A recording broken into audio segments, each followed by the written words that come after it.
தமிழ் சினிமால விஜய் மற்றும் அஜித் இவங்க 2 பேருக்கும் ரீப்ளேஸ்மென்ட்டே கிடையாது. பட் இப்ப ரீசென்ட்டா பார்த்தீங்கன்னா விஜய் அரசியலுக்கு போக போறாரு. அதே மாரி அஜித் குமார் ரேஸ்க்கு போக போறாரு. பட் 2 பேருமே சினிமா விட்டு இன்னும் போகல. 2 பேருமே சினிமால தான் இருக்காங்க. விஜயும் முழு நேர அரசியல்வாதியா இன்னும் மாறல.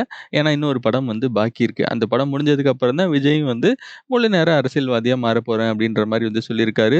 அதே மாரி அஜித்தும் குட், பேட், அக்லி அப்படின்ற படத்த முடிச்சது ரேஸுக்கு போறாரு அப்படின்ற மாரி சொல்லியிருந்தாங்க. பட் இப்ப ரீசென்ட்டா பார்த்தீங்கன்னா Twitterல இந்த 2 ஃபேன்ஸும் சண்டை போட்டுட்டு இருக்காங்க. அதுவும் பயங்கரமா சண்டை போட்டுட்டு இருக்காங்க. அஜித் ஃபேன்ஸ்லாம் பார்த்தீங்கன்னா காலமானார் விஜய் அப்படின்னு சொல்லிட்டு ஒரு ஹேஷ்டேக் ட்ரெண்ட் பண்ணிட்டு இருக்காங்க. பதிலுக்கு விஜய் ஃபேன்ஸ் காலமானார் டாஷ் அதுக்கப்புறம் அஜித் அப்படின்னு சொல்லிட்டு ட்ரெண்ட் பண்ணிட்டு இருக்காங்க. அது டாஷ் என்னன்னு நீங்க Twitterல போயிட்டு பாருங்க. அது என்னன்னு சொல்ல முடியாது. ஏன்னா கொஞ்சம் இன்டிசென்ட்டான வேர்டு. பட் என்னதான் இருந்தாலும் விஜய், அஜித் ஃபேன்ஸ் சண்டை மாரி ஒரு ஜாலியான விஷயம் எதுவுமே கிடையாது. மாத்தி மாத்தி கண்ணாபின்னான்னு கலாய்ச்சிக்கிறாங்க.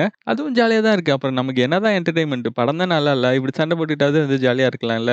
பட் என்னதான் இருந்தாலும் ஒருத்தவங்க இறந்து போயிட்டாங்க அப்படின்னு சொல்லிட்டு Twitterல ட்ரெண்ட் பண்றது சரியான விஷயமா இருக்காது. அத 2 பேருமே அவாய்ட் பண்ணிக்கிட்டா நல்லாருக்கும்.